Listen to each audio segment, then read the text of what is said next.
The bell rang for the first class, echoing through the old school building. Once again, Samuel and a small black boy with tired eyes and worn shoes slipped quietly into the classroom, several minutes late. His teacher, Mr. Roberts, paused mid-sentence, glaring at him. "Late again, Samuel," the teacher said, voice sharp and impatient. Without asking a single question, he picked up the thin wooden stick from his desk. Samuel walked forward silently, stretching out his small hands. The stick landed with a snap against his palm. 1, 2, 3 strikes. The other students looked away, pretending to be busy. This had become routine. Samuel was late every single day, and every single day he was punished.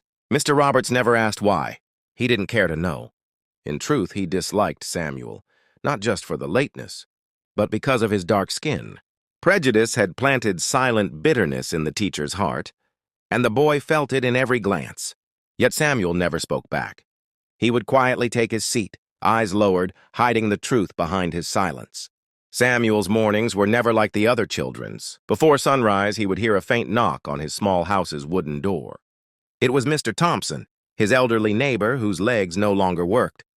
Every morning, Samuel would help him out of bed, lift him into his old wheelchair, and push him slowly through the narrow streets to the man's tiny shop at the edge of town. It was not a short journey. The wheelchair's wheels often got stuck on stones, and the road was uneven. But Samuel never complained. He knew Mr. Thompson depended on him. Without Samuel, the shop would never open, and the old man would have no income. By the time Samuel finished helping, the school bell would be close to ringing. He would run the rest of the way, dust clinging to his trousers, sweat dripping from his forehead. But no matter how fast he ran, he was always late. And each time the stick waited for him. 6 long months passed like this, punishment after punishment, without anyone knowing the truth. The day of truth. One chilly morning, Mr. Roberts was walking to school earlier than usual. Halfway down the street, he noticed a small figure ahead, a boy, struggling to push an old, creaking wheelchair. Inside sat an elderly man, smiling and chatting with the boy. Mr. Roberts stopped.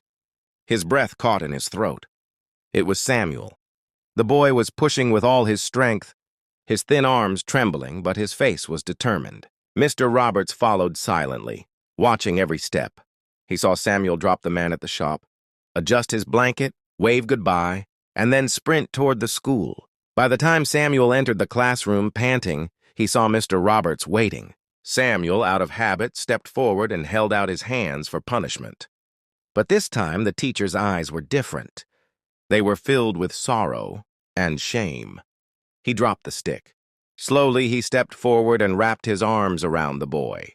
"I'm sorry, Samuel," he whispered, his voice shaking. From that day on, Samuel was never punished again. And for the first time, Mr. Roberts understood. Sometimes, the reasons behind someone's actions are far deeper than we can see, if only we care enough to ask.